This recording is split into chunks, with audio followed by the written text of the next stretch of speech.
So we're going to take care of the tortoise. First thing you got to do is find the tortoise to take care of her. She's probably going to be in one of the corners. She oftentimes spends her time down in this corner, opposite of the cuddle bone. So we'll get her out of there. She's definitely in that spot right now. Be gentle when you pick her up. You don't want to snag one of her legs on something. That would be terrible. All right.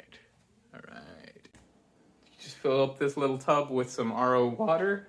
You need it to be a very shallow bit because her head needs to be over the water. It can't be submerged the whole time. You definitely don't want that. And I microwave it for just a little bit, about 15 to 20 seconds. Then test it with your fingers. Make sure it's not too hot, but not too cold either. You definitely want it lukewarm. You could let her go 15 minutes, maybe even 30 minutes. As soon as she has a poop, you definitely get her out of there because you don't want her sitting there soaking in poop water. I'm drying off her plastron first because it's big bit of surface area, and then I can use the torn edge of the towel and I can get into her armpit, and that torn edge really soaks up the water pretty good. You just do light little dabs to try to get into those little nooks, because you don't want her to be all wet when you put her back inside the enclosure. And since you tore it in half, that means you've got a second one that you can use in order to get to her leg parts. Leg parts. That's what they are, leg parts. Anyway, just do those little dabs.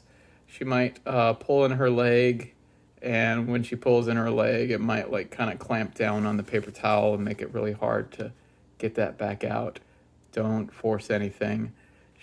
Her tiny legs are so delicate. If you've prepped ahead of time while she was soaking, then that means her food will be waiting for her when you bring her in here. So I'm gonna put her down in there. Her food is just romaine lettuce and blueberries, just like Clem. The Euromastix is actually pretty darn easy. Inside his enclosure, there is a food dish that you're gonna fill early in the morning. Any food still in it, you're gonna dump that out into the garbage, and he's just gonna get when we're having someone else watch them for us, just go easy. So you can give him some romaine lettuce, just broken up into generally small bits, the size of quarters and stuff like that, anyway, romaine lettuce, and then break apart a couple blueberries. Check to see if this black box over here has any moisture on the inside. If there's any moisture, if it feels dry, then just right over to the side, there's going to be a water bottle. You can use that water bottle and spritz inside that box. The most important thing is to close the door. Because if you don't close the door, I'm pretty sure Clem will climb out. Suppose there's something I didn't mention about the Euromastix is that depending on the day that you are taking care of him, over to the side of the enclosure, there are some containers of calcium powder, and we've labeled them on the top for what days that they get sprinkled on his food. It is such a tiny amount. I mean, you are doing that pinch of salt kind of bit of calcium powder. So this one's for Tuesday, Saturday, Sunday, depending on what days you're doing it. And the other one is labeled for Thursday. Yeah. Also right next to the enclosure, you'll find Pyrite, our little crested gecko.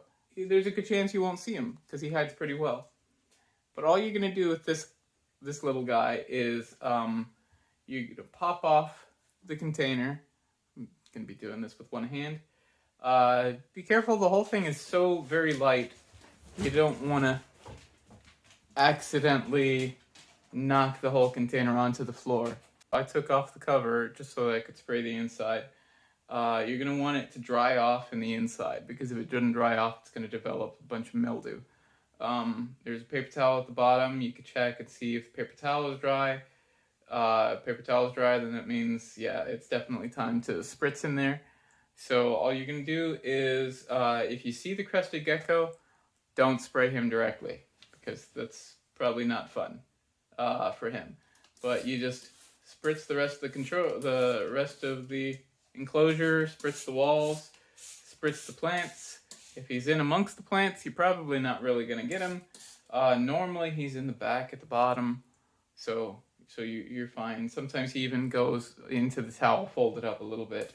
So then I like to spritz the front of the towel kind of heavy so that it just seeps into the rest of the towel. But this is how you get that humidity in there for him. He is big. And his little food container, I'm gonna, if you have to refill his food container, basically you're gonna rinse it out, because all the stuff that's in it is gonna get all crusty, and because it's been sitting there for 24 hours plus, sometimes a little bit longer. So it's gonna be looking gross, sludgy. So you gotta rinse that out, wipe it out, clean it out, scrape out little flecks of stuff that's in there with a toothpick. I like to just rinse it out and then leave it soak for a bit to help make that easier. And the crested gecko food is right over here on the side. It's this bottle right here, and there's a small measuring cup on the inside of it. I just fill up the cap halfway with water, RO water, and then 1 scoop of the stuff that's inside this. Use a toothpick to mix it up until you don't see any dry parts, and then this thing goes in here like that. There's 1 magnet on the outside, and then the other magnet on the inside that this is glued to, and that's what keeps that there on the wall for him to eat. And yeah, definitely make sure you put the lid back on. It just, you're gonna put it on and snap the pieces into place.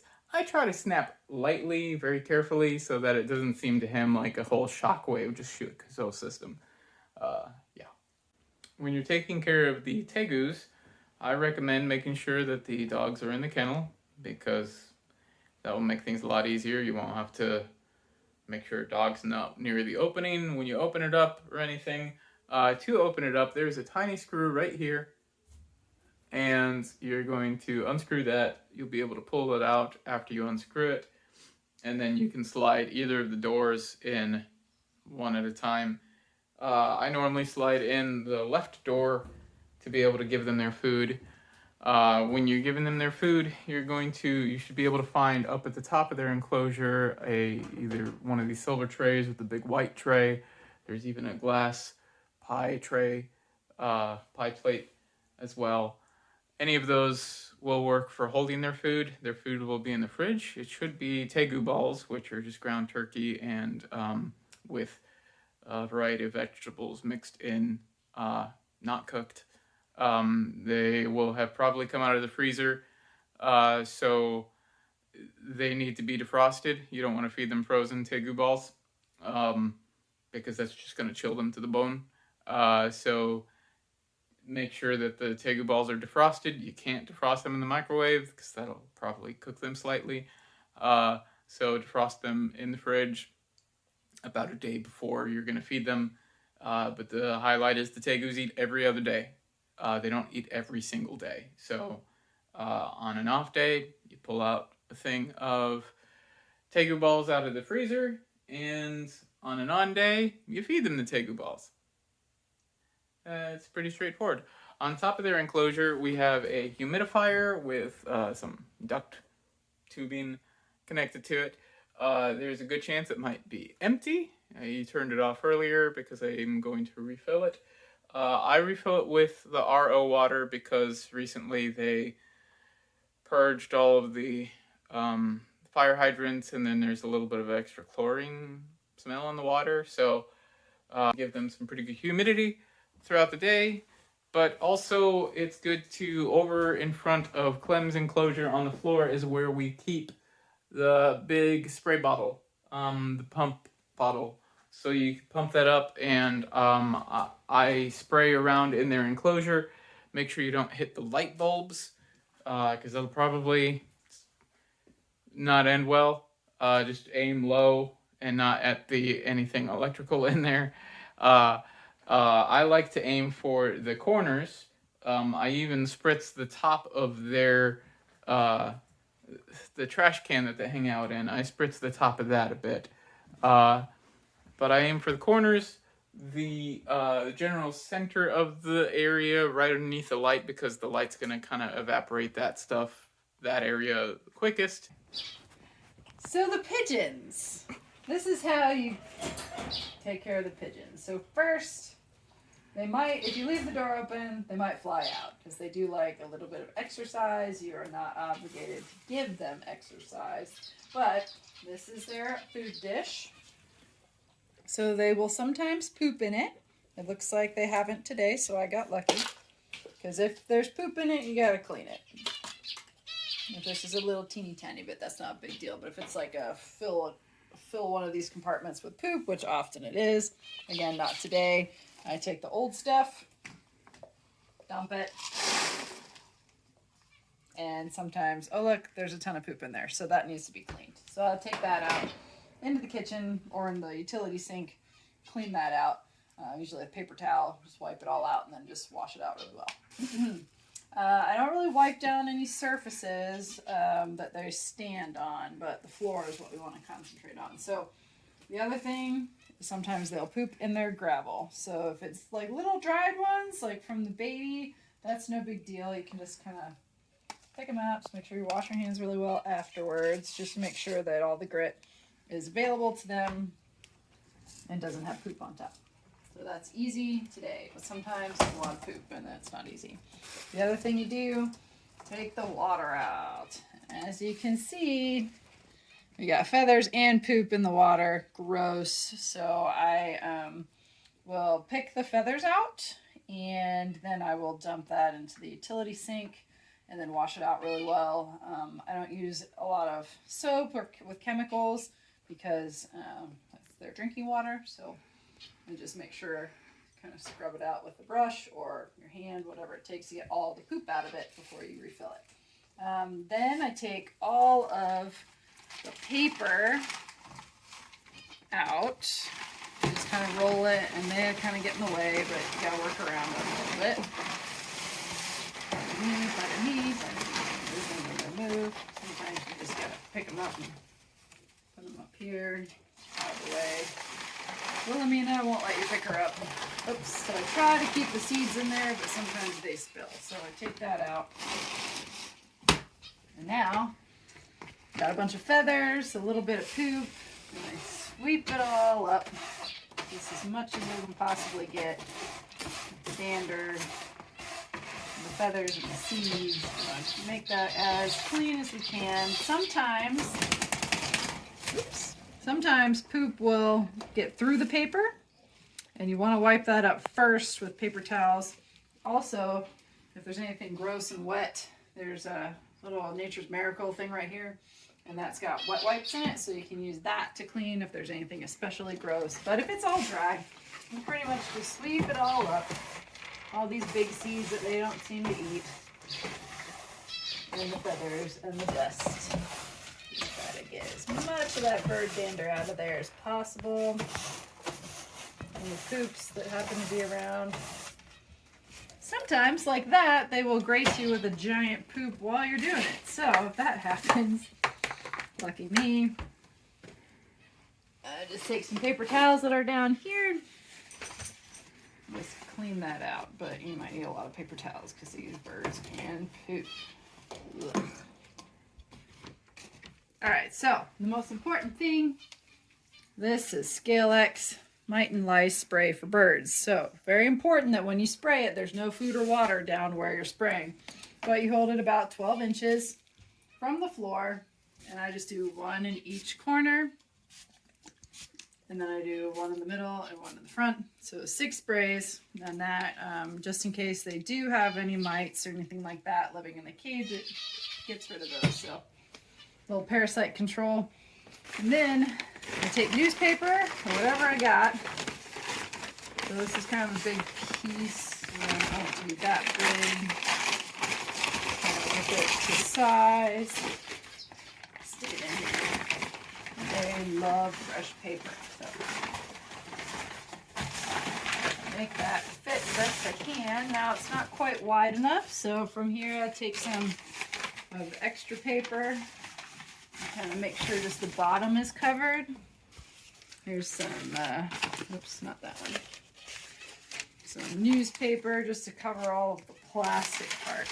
And if you have loose pieces, they will tear them up. So I take this masking tape and just kind of tape it together wherever it would make sense, just so they don't go underneath it and make a mess. So it just kind of makes it like one piece of paper, even though it's a couple. Because especially if they want to nest, they'll want to tear up all the extra paper. So after the water's clean, then that goes back in the corner. And then for their food, I go down here. There's some pellet food that I actually need some more of, so I put that in. A couple handfuls of that. We have a little bit left of this small seed, but there's another bag coming in the mail. So whatever's down here, just mix it all together. Let's do that. And then this is their larger seed, so pour that in there, and you're gonna fill it about a little less than halfway. Anyway, so once you get all your seeds in there, makes a mess, don't worry. Then this has some vitamins, and they're some chips in there. It's a powder, so I just take a pinch of that, and then I stir it all in. So those are the vitamins that get stirred in. So then, once this is clean, you just put that on top, and then very quickly flip it over and put it in, and they will chow down on their food. And that's all you do once a day. Easy peasy lemon squeezy. And then you can pet them. They'll try to bite you. It does not hurt. So don't be afraid of the birds. They cannot hurt you as much as they might want to. But they'll try. Finch care, we've got a little key that's hanging up on the side, and you stick that in and then turn the little latch. And that's for the big piece right here, and then this little hook. I usually don't do the bottom hook. So if you open it up, just be careful, because if you scare them too much, they will fly out, and then you got to use that net over there. Pepper, get out of there. Use the net over there to catch them. If that does happen, just try to shut all the doors you can, because one of them is real good at like hiding. They'll land, and if you don't see them land, they'll just hold really still until you give up. So they're not always easy to find. But anyway, there's 3 food dishes that you can replace. So I just take them out. That one's actually pretty full. And then I take the 2 water dishes out. Also pretty full, but that's all right. And then this is their little bird bath, which is usually pretty empty. There's just a little bit left in there. And then I take all those out to the kitchen, clean the water dishes, get all the poop off, and refill them with RO water. And then the food dishes, just wipe them out with a damp paper towel really well, get all the poop out, and then refill the seed dishes with the seed that's in the kitchen. And then I mix in the rainbow colored pellet things that's right next to the seed bag in those 3. And then the last thing I do is take a wet paper towel, and then I wipe down all of the perches, except for this one, because this is like sandpaper, so it'll tear up your paper towel. But yeah, I wipe down all the perches that have poop. Also being careful, because if you touch this top part, it usually freaks them out a lot. So I would do that really fast if you see any poop, but just really focus on the lower perches. And then these 2 pieces of paper at the bottom, just kind of fold those up and not let the birds fly away. Take those and put them in this trash can. And then there's some more paper over here, and I just take 2 months of old desk blotter paper, and those fit perfectly in the bottom. You just kind of have to put them side by side, and they overlap, and that's plenty of coverage to cover the bottom and collect all the seed and poop for next time. And then after The last thing you want to do is after you put all the food and the water back in, you wipe everything down before you change out the paper. The last thing is put this on here, because if there's water in it and you're messing around and it hits you, it'll get you all wet. So that's the very last thing, is put the bird bath back, and then you close it up, lock it up. But I'm going to go do it for real here in a minute. But yeah, there are 5 birds as of now. So I always do a head count just to make sure one hasn't, flown over my head and out while I'm cleaning the bottom of the cage. So 5 birds. Okay. Reptiles and birds are downstairs, and the dogs. They're all downstairs. Everything else is upstairs. The first thing I'll go over is the sugar gliders. It's the sugar glider enclosure. It's actually really straightforward. You're going to open up the cage on the front. It's the little cage knob. You do this in the daytime and they're not going to come out. They're going to be up in their pouch the whole time, just sleeping. They might bark at you. That's about it. But you're going to get out that food dish, the food dish and the water dish. Those are both going to come out. The water dish, I normally just take straight into the bathroom and dump into the toilet, because there's going to be like little bits of poop and food inside it. So dumping it in the toilet is kind of not a bad thing, I'd say. The piece of PVC pipe that can come out, you're going to be wiping down the inside with the vinegar water mix.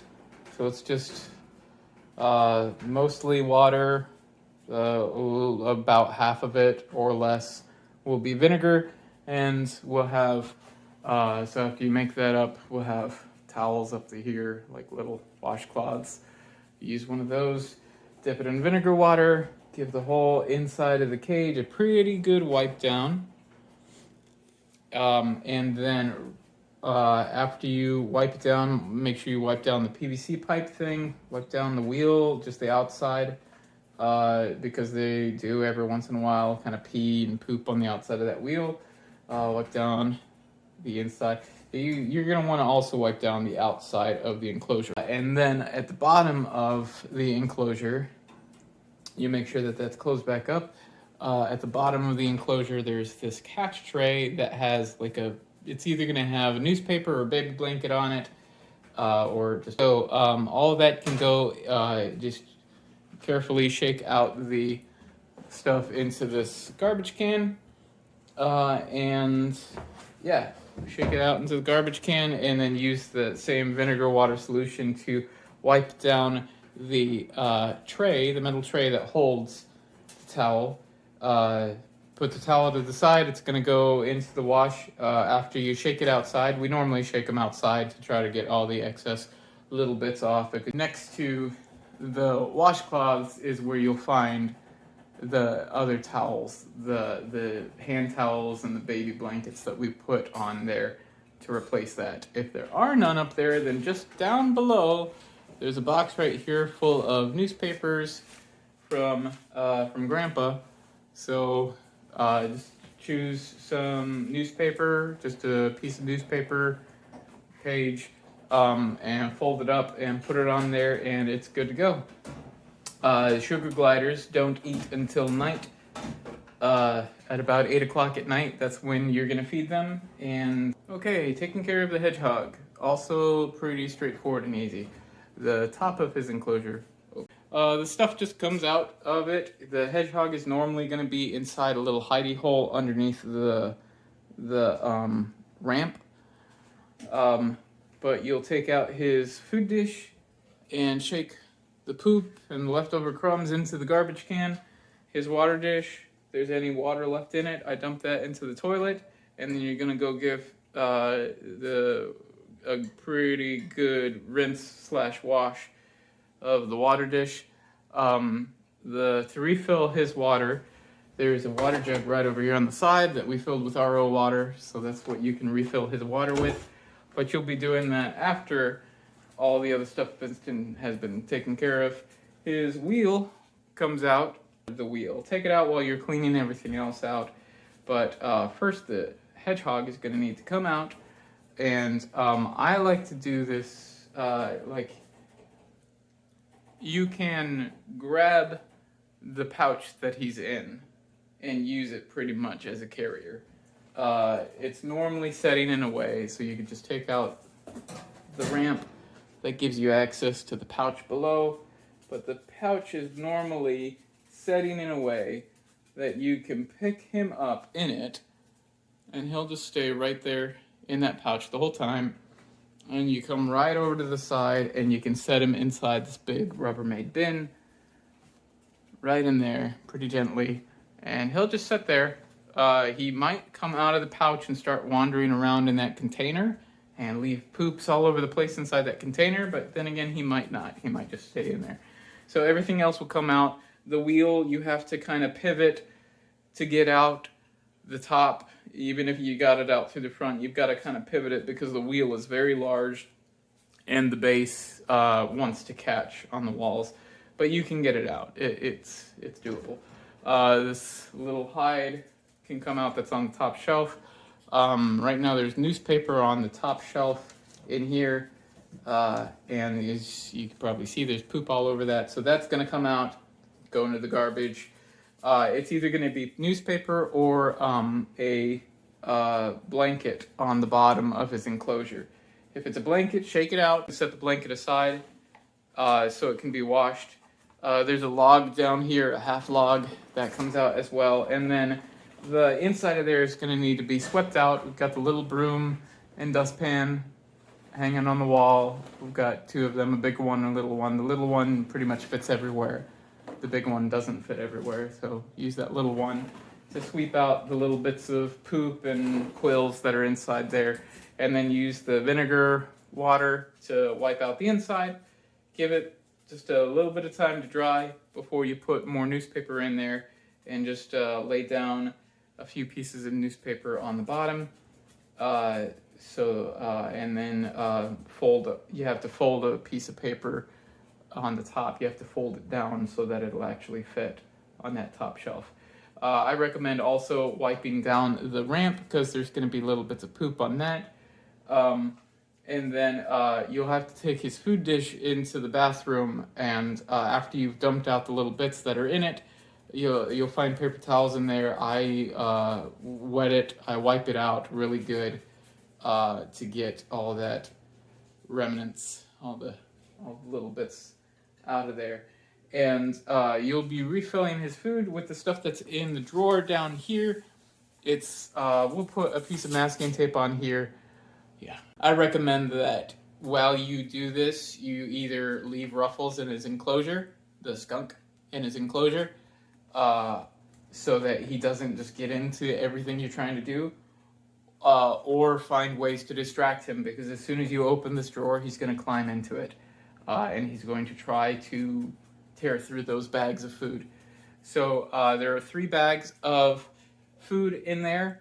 I just normally do 50-50 from 2 of the bags. So your choice, 50% from one bag, 50% from another bag. You are really just covering the bottom of this dish. It should be about 2 tablespoons worth of food.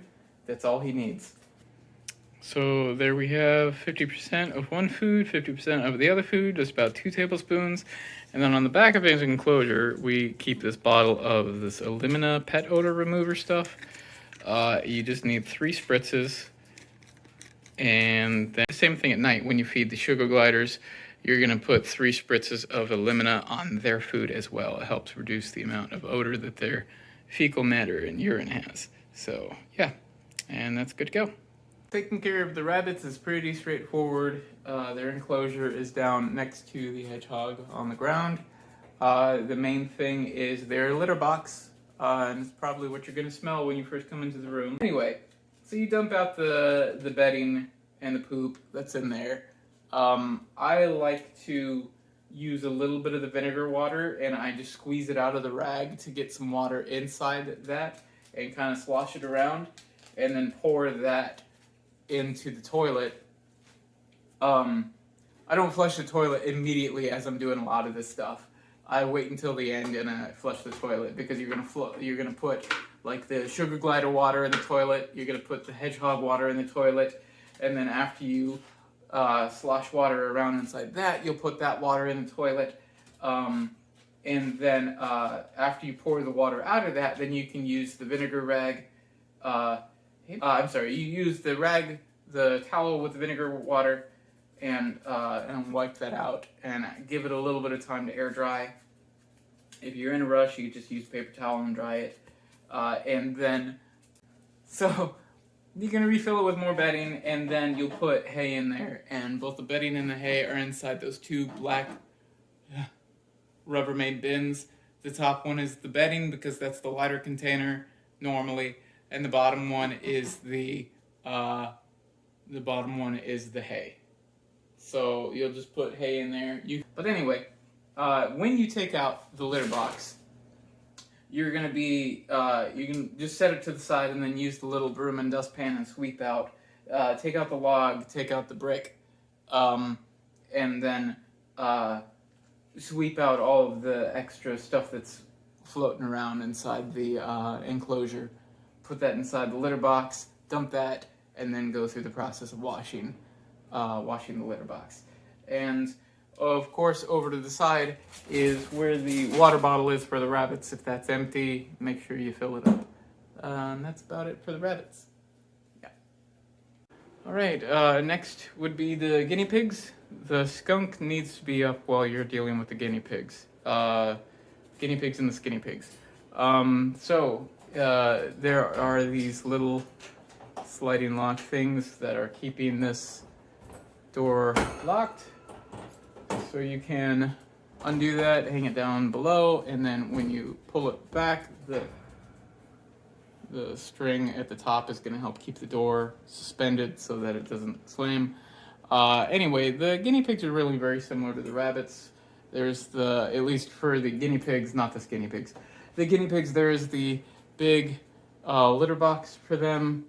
That's going to come out, and you're going to dump out that and refill it, and then refill it with bedding, same bedding as the rabbits. Refill it with hay, same hay as the rabbits. In order to fully clean in here, you'll need to take everything out, including the guinea pigs. So all the extra things you just take out and set on the floor. The mat itself, well, you're gonna have to take out the guinea pigs before you take out the mat. And I normally put the guinea pigs, you can put the guinea pigs inside the same Rubbermaid bin, the same gray bin that you put the hedgehog in earlier, but not with the hedgehog. So make sure the hedgehog is out of there. And again, very important, the skunk has to be inside his enclosure when you do this. You can't put them in there while the skunk has free roam of the room. So I normally leave the skunk inside his enclosure while I do all of this, just so that he's not under my feet. I just let him out for the duration of the video. So yeah, guinea pigs are gonna come out. You're gonna do the guinea pigs first before you do the skinny pigs, or I mean one or the other. But you can't put the skinny pigs and the guinea pigs in the same spot, or we'll have babies. So because the guinea pigs are female, skinny pigs are male, we'll have babies. So you'll have to do one side first, and then do the other side. You can put both of the guinea pigs inside that bin over there as long as they're not fighting. We just got a new friend, and she's in the back over there. You might be able to see her. Yeah, there she is. And Vera has not been very nice to her so far. So there's a good chance we're going to have to put some sort of a divider in here because Vera, I think, has been picking on her. Anyway, so good luck grabbing them. After you get them out, then you can pull out the mat that they're on. If it is the colorful side of the mat and the other side is a green or the dark green or the light green color, then that means you can flip the mat, because we start with the colorful side and we end with the solid color side, solid green side. So you'll take out the mat, shake it out into the garbage, sweep out the plastic tray that is inside here. use the vinegar water, wipe it out, give it time to dry. So it takes a little bit of time, or you grab a paper towel and force it dry. And then you put the colorful mat back inside upside down so that the solid color is on top. If it is that way. If it's not, if the solid color was already on top, then you're going to need to put in a new mat for them. And that should be over on that little table right there, over right near the sugar gliders. That's where you'll find them. We should have a whole stack of them right there. Anyway, so you'll do the guinea pigs first. And then as soon as you get that mat back in there, you can put the guinea pigs back inside. And then throw all the things back inside as well. And make sure that their water bottle is full. Just like the rabbits, there's really a lot that's similar to the rabbits and the guinea pigs. The real difference is just that mat, the blanket that's on the bottom. The skinny pigs, very similar, except when you take the skinny pigs out, you can only put, again, you need to make sure the guinea pigs are back because you can't put them in the same bin. But you'll put one skinny pig inside that gray bin, same gray bin that you used for the hedgehog. You'll put one skinny pig inside there, and then up at the top of the enclosure, we've been keeping this extra box. You pull that box down, and you'll put the other skinny pig inside that box. So you just put that on the floor. Again, this is why it's very important that the skunk is not out, because the skunk would have complete access to getting at that skinny pig. And we don't want that. So, the box needs to go on the floor. Skinny pig goes inside that box. The other skinny pig goes inside the gray Rubbermaid bin over there. Not the black ones, but the gray ones. The gray one there in the corner. Yeah. Anyway, it'll be easier to get to these skinny pigs after you've taken out most of the stuff in their enclosure. Because if you try to pick them up while there's stuff inside their enclosure, they just keep running around it and hiding inside their boxes. So take out the blue boxes, the blue houses, take out the little round house thing. There's a carrot, so they both have a blue box. There's a carrot, there's a round ball thing. Take that out so that all that is inside each enclosure is just, each half is just the skinny pig. Because it still might be a little bit of a pain in the butt to pick them up because they do like to run away from your human hands. When you pick them up, they're probably going to have their back legs flailed out, like just splayed out. And because this is made up of so many wires, like wire-like cages, it's very important that as you pick them up, you're careful and make sure that you don't snag their back leg on that as you pull them out. Because it's just a big hook. And so you might hurt them really badly as you go to pick them up like that. So be careful when you pick them up. This divider is because they've been fighting. So we've got this divider in here. That's going to need to come out when you want to take out the mat. And it is just setting in, it's hanging on like they're basically these wire hooks sort of that are helping keep it anchored, and that's 2 on the front and 2 on the back. So you'll just need to lift up the whole thing and you'll be able to get it out. Getting it back in, it has to go at an angle because it's really just the right length to fill up the whole distance, but the extra wires on the end makes it a little too long. So it's going to have to, when you put it back in, be at a slight angle. And I feel like if you make sure you put it in to where the side with the screws is facing to the left, I feel like it goes in the best that way.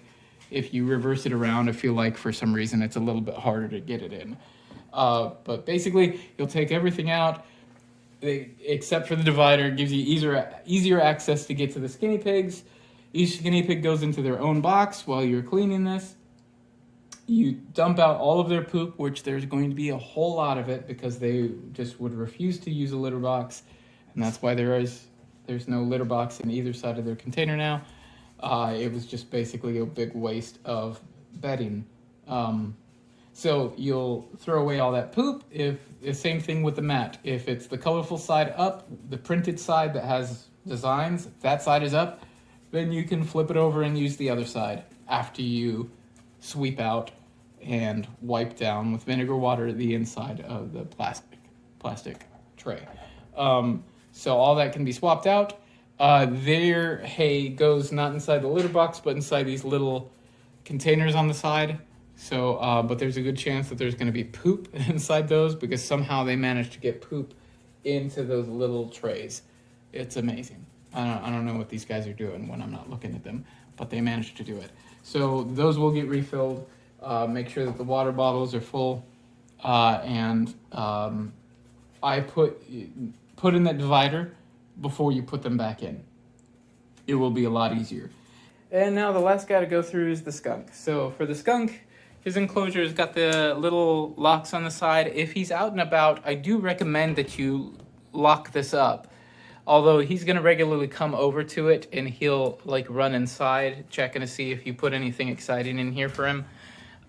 If you need to get him out from under your feet, over where on that shelf where we keep all the interesting stuff, where the washcloths, extra towels for the sugar gliders, lotion, right below that, you'll find the bag of mealworms. If you just grab a handful of mealworms, I say a handful, just a pinch, like 7 mealworms-ish, come over here and throw them, open up the enclosure and sprinkle them on the floor, just on the inside of the enclosure, and Ruffles will run in there and start eating them up, and that gives you plenty of time to close this door and do the little sliding latches to keep him from getting out. So if you need to get him out from under your feet, that is probably the easiest way to do that. But when you are cleaning his enclosure, the bare minimum that we want you to do, bare minimum, is his litter box, his covered litter box, can slide right perfectly underneath the ledge. So you just slide that out, and on the side, all right, brace yourselves, you're gonna see skunk poop now. On the side are these latches, so 4 latches, and then you can lift up the top, and there's his poops. Yeah, I don't think we cleaned this yesterday, so that's why there's extra poops. It's not normally this many poops. This is probably 2 days worth. So, all those poops, you're gonna use on top of the enclosures where we keep it, because we haven't put up a little thing to hang it yet. But just right up here at the top next to the smoke detector, that's where you find that scoop. Scoop up the poops, throw them into the garbage can. If the litter seems to have gotten really low, I try to, as you probably see that in the camera, that some of it looks, this area right here is darker than the rest. That's where he's been peeing, so I try to scoop up that area as well and throw that away. After you scoop out enough of it, or if it all looks pretty well soiled, you can just dump out the whole thing. And when you need more, you'll come over here to the side, to the little closet over here. The light for the closet is right over there next to the bathroom for some reason. So right in here, get that light switch. Right in here, sorry, I'm walking weird because skunks are on my feet, are these big bags of the non-scented paper pellets. You'll just grab one of those bags and pour it inside his litter box. Get a nice covering off on the bottom. So that's, again, either if you dump out his whole litter box or if you emptied enough of his litter box that it seems sparse, that's where we keep that. When it comes to feeding him, as you can see, there's a dog bowl in there. That one is for water. The other one is for his food, but we swap those out regularly. So basically, when you see that in there, grab it, pull it out, go put it in the sink, because we'll just be grabbing another bowl to be feeding him. And when you feed him, his will have all of what he needs to eat probably prepared inside a container, multiple containers in the fridge, and you can just dump that into a new fresh dog bowl and come in here, and when you open his enclosure, if you hold the bowl down low enough, he will pretty much just dive right into it. He will go onto his hind legs, and with his front paws, he will just leap straight into that bowl. And you can use that opportunity to use your other hand to scoop up his hindquarters, and you can hold him while he eats. He will be so focused on the food that he won't really care that you're holding him while he eats. I would recommend, though, while he's eating, at some point, while he's still eating, set him and the food bowl down back inside his enclosure, and he'll still be focused on that food, that he won't care about anything else that's going on, and that's a good opportunity to close the door. And if you save the skunk for last, then you're done. That's it. The skunk eats every 8 hours. So 8 o'clock in the morning, 4 o'clock in the afternoon, and midnight. And then it repeats. 8 o'clock, 4 o'clock, midnight. And that's how you take care of Ruffles. If his water bowl seems empty, you feel free to refill it, but he really doesn't ever drink from it. He, similar to the Euromastix, gets the majority of all the liquid that he needs from the food he eats. Yeah. So, adorable. Absolutely adorable. And that's how you take care of a skunk.